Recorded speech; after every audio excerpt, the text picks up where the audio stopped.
Why is buying songs and recordings so popular these days, and what appeals about music to investors? Sure. Dmitri, I'll go back, 30 years ago when all of us would buy music, we were going to a record store and purchasing a CD or a record or a vinyl. It was a hardware purchase.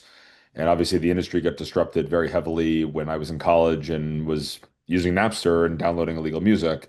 And it took a while for the industry to sort of realize that the selling a hardware asset wasn't going to be the future consumption model for most people. And, going back to call it really 2014 is where streaming really started. The music industry was in decline from, 99 or 2000 to 2014, started to rise again because of the broader adoption of streaming. And that's what these investors are underwriting toward. That's what we're underwriting toward. Right now, about, let's call it 65 to 70% of our revenue are coming from streaming. That is a recurring cash flow, much different from the old model of music, which was more of a hardware model. You buy it once and that's it. Even iTunes was a one-time purchase, and then the consumer owns the music and can listen to it. Now we have this recurring revenue model, and music is at this point one of the only assets in the world that's extremely long-lived and also generally uncorrelated to the market that financial investors can model. And so over the past really, 12 years or so, we've seen an influx of financial capital come into the market.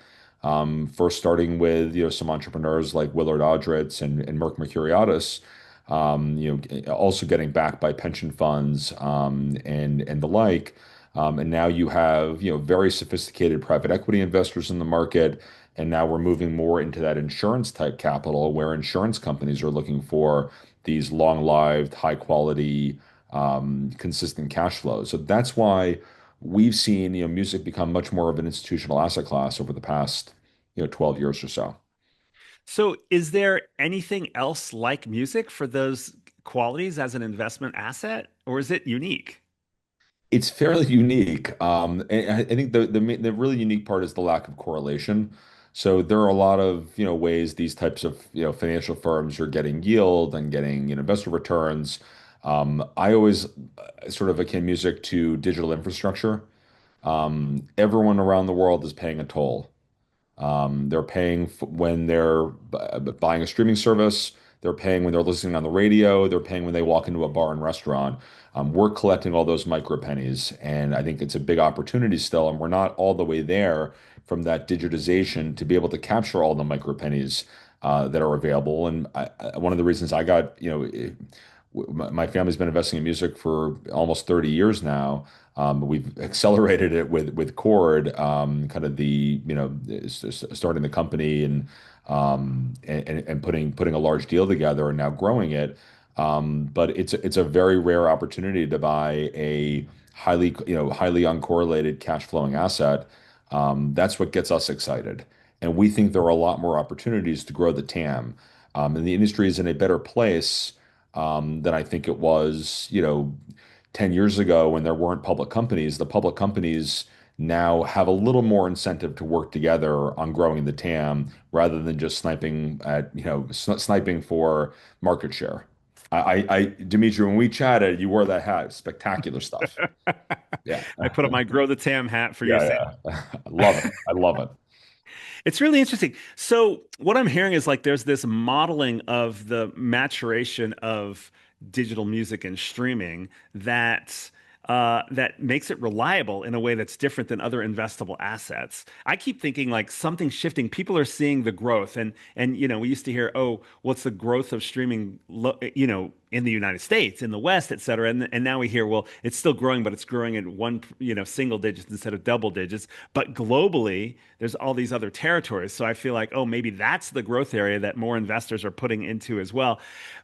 And we can talk about that, but I'm also really curious, do you see something emerging in the future that means you can increase the value of your investments even beyond where streaming is? Because everyone's like, what Yeah. comes after streaming? Yeah. Well, I mean, streaming is a pretty good modality, right? Like we literally can. I think streaming is the best consumer deal in the world.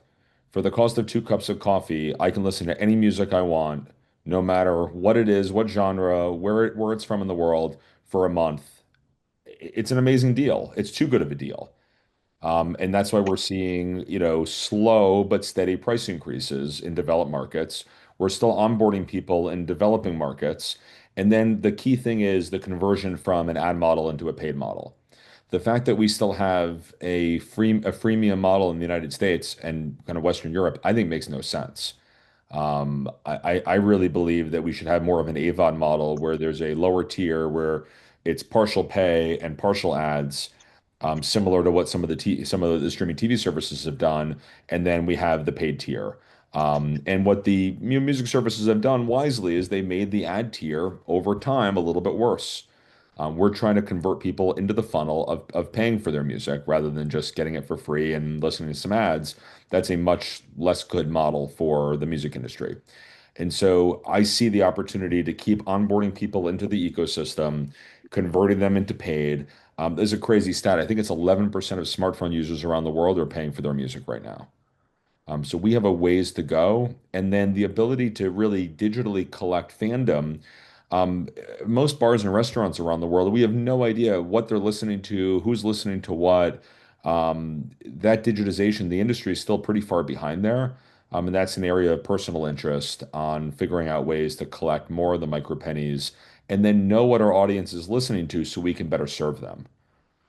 Yeah, cool. I hear some just kind of like roll up your sleeves work around collecting those additional opportunities where people are already engaged with music and songs and Yeah. catalog to just get the rest of the system done in the digital world in a way. Yeah, and the good thing is like we're all on the same team. Like the music industry should be working together more to again grow the TAM, but let's solve some of the difficult solutions that I think there's a lot of inertia. The global PRO system, there's a lot of inertia. Um, that is an obvious one that the industry is still paying for someone to go and collect the micro pennies in bars and restaurants where the vast majority goes through digital. The digital revenue that we're collecting all over the world on publishing, the performance royalties should be a direct pay from the streaming services to the owners of the rights. There's a lot of inefficiency that everyone knows is an issue. Like you probably heard the black box. There really shouldn't be a black box over time. We should know who listens to what and where. And that's a good thing for the industry, but it's going to take some time. Okay, super helpful.